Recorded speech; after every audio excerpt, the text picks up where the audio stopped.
and certainly preparing them for the future. A valuable lesson that could one day save a life in Lawton. This is keeping Lawton safe, that's right.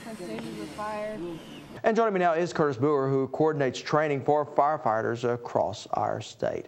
Kurt, why is this training so important for these firefighters? Well, in Oklahoma, even though we require a professional firefighting force, we have to realize that 90% of the firefighters in the state are volunteers to their communities.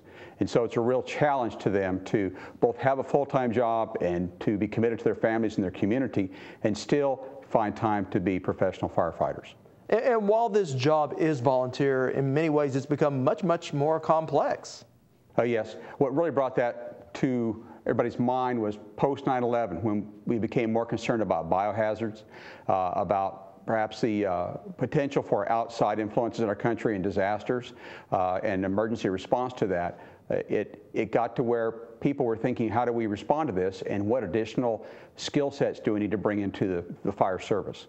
And I'm assuming if you're a volunteer firefighter, you may not have the time because you're working another job to go off for training, so this type of training does help.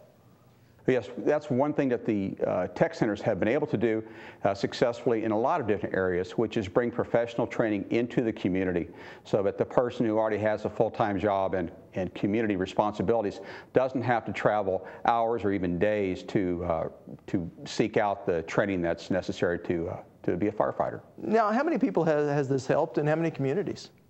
I can tell you thousands of people. Last year we put on over 240 training events. This year we're tracking at over 240 training events. And without giving specific amounts, it's in the thousands of people who benefit directly from the training. All right, Kurt. Well, thank you. Very important program.